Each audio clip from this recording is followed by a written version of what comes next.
எல்லாருக்கும் வணக்கங்க. எல்லாரும் நல்லா இருக்கீங்களா? இன்றைக்கி நம்ம கண்ணம்மாஸ் விலாகில் என்ன வீடியோ பார்க்க போகிறோம்னா, நம்ம இன்றைக்கி எங்கே வந்திருக்கோம்னா, உலகத்திலேயே முதலாக தோன்றிய சிவபெருமானின் பழமையான சிவன் கோயிலுக்கு தாங்க வந்திருக்கோம். உத்தரகோசை மங்கை ராமநாதபுரம் மாவட்டத்தில் தாங்க இருக்குது.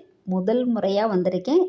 அவரோட அனுமதி இல்லாமல் நம்ம இங்கே வர முடியாது. அதுவும் பார்த்திங்கன்னா ஃபஸ்ட் டைமாக உழவார பணிக்காக சிவபெருமான் எங்கள் எல்லாரையுமே அழைச்சிருக்காரு. எங்கள் கூட வந்தவங்க எல்லாருமே பார்த்திங்கன்னா ஒரு சிலர் புதுசாக வந்திருக்கோம். இதுக்கு முன்னாடி நிறைய பேர் வந்து மாதம் மாதம் இங்கே உழவார பணிக்காக வந்துக்கிட்டு இருக்காங்க. முதல் சிவாலயம்னா இந்த கோயில் தாங்க. பல்லாயிரம் ஆண்டுகளுக்கு பழமையான உலகத்திலேயே முதல் சிவாலயம் உத்தரகோச மங்கை சிவன் கோயில் தான். பிரசித்தி பெற்ற சிதம்பர நடராஜர் இத்தலத்தில் ஆடிய பின்னரே சிதம்பரத்தில் அம்பலத்தில் ஆடினார் என்பது ஐதீகம்னு வேற சொல்கிறாங்க. இங்கே மூலவரான மங்களநாதருடன் 5.5 அடி உயர மரகத திருமேனியுடன் நடராஜர் ஆண்டு முழுவதும் சந்தனக்காப்பில் தாங்க இருப்பார். வருடத்துக்கு ஒரு முறை தான் ஆருத்ரா தரிசனத்தன்னைக்கு அவரை தரிசிக்கலாம். இங்கே தலவிருட்சகமான இலந்த மரம் சுமார் 3300 ஆண்டுகள் மேலாக பழமையானதுன்னு வேற சொல்கிறாங்க. பிரமிப்பாக இருக்குங்க. ஒவ்வொரு சாமியும் பார்க்கும்போது அவ்வளவு ஆச்சரியமாக இருக்குது. கோயில் ரொம்ப பழமையானது. எனக்கே ரொம்ப சந்தோஷமாக இருந்துச்சு.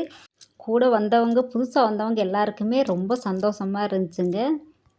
சிவபெருமான் அனுமதி இல்லாமல் எதுவுமே நடக்காது. அவரோட அனுமதி இருந்தனால தான் நாங்கள் எல்லாருமே இன்றைக்கி இவரோட சன்னதிக்கு வந்திருக்கோம். அதுவும் பார்த்திங்கன்னா அவருக்கு உழவார பணிக்காக நாங்கள் எல்லோரும் வந்ததில் ரொம்ப பெருமைப்படுறோம், சந்தோஷப்படுறோம். ராவணன் மனைவி மண்டோதரியின் பெயர் கூட கல்வெட்டில் இருக்குதுன்னு சொல்கிறாங்க. மாணிக்கவாசருக்கு சிவபெருமான் உருவக்காட்சி தந்தாராங்க. மிகப்பெரிய விஷயமா இருக்குது. நமக்கெல்லாம் அந்த பாக்கியத்தை கடவுள் கொடுக்கணும். எல்லாருக்குமே அந்த பாக்கியம் கிடைக்காதுங்க. மாணிக்கவாசகருக்கு சிவபெருமான் உருவக்காட்சி தந்த சிறப்புமிக்க தலம்னு சொல்கிறாங்க. அவ்வளவு சந்தோஷமாக இருந்துச்சு பாருங்கள். கோபுரத்தை பார்த்தாலே கோடியும் புண்ணியம் கிடைக்கும். எல்லாருக்குமே இந்த பாக்கியம் கிடைக்கணும். சிவபெருமான் அனுகிரகம் கிடைக்கணும்னு வேண்டிக்கிறேன். இன்னும் நாங்கள் கோயிலுக்குள்ளே போய் சாமி கும்பிடலங்க. இப்போ வந்து எல்லாருமே உள்ளே போய் பேக் வைக்கலாம்னு நினச்சோம். அப்புறம் எல்லாருமே டீ சாப்பிட்டு போய் பேக்கெல்லாம் வச்சுட்டு கோயிலுக்கு இங்கே பக்கத்தில் வாராயம்மன் கோயில் இருக்குது, அங்கே போகலாம்னு வந்துட்டோம். எனக்கு கோயிலோட வரலாறு கொஞ்சம் தெரிஞ்சதை சொல்லியிருக்கேன். யூடியூப் சேனலில் நிறைய பேர் போட்டிருக்காங்க, பாருங்கள். ராமநாதபுரம் வந்தீங்கன்னா அவசியம் உத்தரகோசமங்கை வந்து சிவபெருமானை தரிசனம் பண்ணிட்டு போங்க. நமக்கு நல்லதே நடக்கும். நீங்களும் முடிஞ்சால் உங்களால் முடிஞ்சது நீங்கள் உங்கள் பக்கத்தில் இருக்கிற கோயில்களுக்கு உழவார பணி செய்யுங்க. நம்ம குடும்பத்துக்கு நல்லது. நம்மளோட சந்ததிகள் நல்லா இருப்பாங்க. இப்போ எல்லாருமே பார்த்திங்கன்னா டீ எல்லாம் சாப்பிட்டு வெயிட் பண்ணிகிட்ருக்காங்க. எல்லோரும் வரவும் பேக்கை உள்ளே கொண்டு போய் வச்சுட்டு அப்படியே கோயிலுக்கு போயிட்டு வரலான்னு கிளம்பியாச்சுங்க. போயிட்டு வந்து உள்ளே போக எல்லோரும் பார்த்திங்கன்னா அன்னதானம் கொடுக்குறதுக்காக அங்கே ரெடி பண்ணிகிட்டு இருந்தாங்க. நாங்கள் போகவுமேவும் ஆள் இல்லைம்மா கொடுக்குறதுக்கு, வரீங்களா அப்படின்னு கூப்பிடவும் நாங்கள் எல்லாருமே அன்னதானம் கொடுக்க ஆரம்பித்தாச்சுங்க. ஃபஸ்ட்டு வந்ததுமே பார்த்திங்கன்னா அன்னதானம் கொடுக்குறதுக்கு அந்த வாய்ப்பு கொடுத்த சிவபெருமானுக்கு நன்றி சொல்லிக்கிறோம். பாருங்கள் கோயில் உள்ள நல்லா சூப்பராக இருக்குங்க. ரொம்ப அருமையான கோயிலாக இருக்குது. முன்னாடி விநாயகர் இருக்கார், அரசு மரத்து விநாயகர். கும்பிட்டு அப்படியேவும் நம்ம சாமி கூட கும்பிடல, போய் பேக்கை வச்சுட்டு அப்படியே பேக் இங்கே தான் இருந்துச்சு. நாங்கள் கோயிலுக்கு போயிட்டு அப்படியே வந்தோம். வரமே அன்னதானம் கொடுக்குறதுக்கு எல்லாம் ஏற்பாடு பண்ணிக்கிட்டு இருந்தாங்க. நாங்கள் எல்லாம் அந்த பாத்திரம் எல்லாத்தையுமே சாப்பாடு எடுத்து வைக்கவுமேவும் எல்லோரும் வந்துட்டாங்க.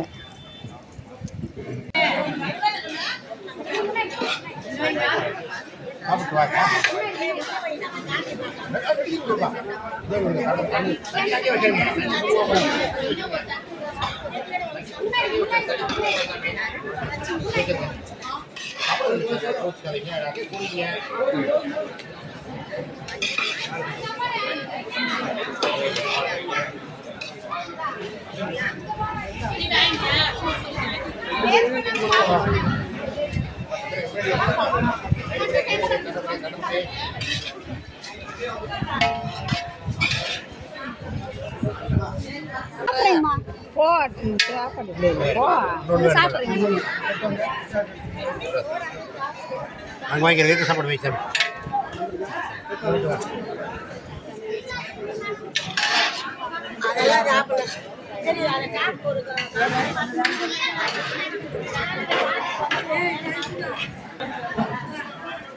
இந்த வர்றேங்கம்மா, சாப்பிட்றேங்கம்மா.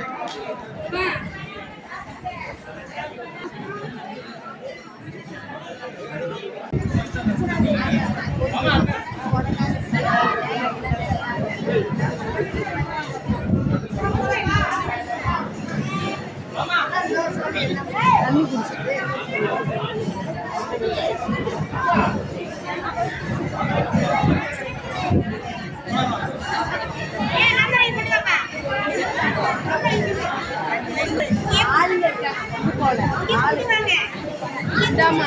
அம்மா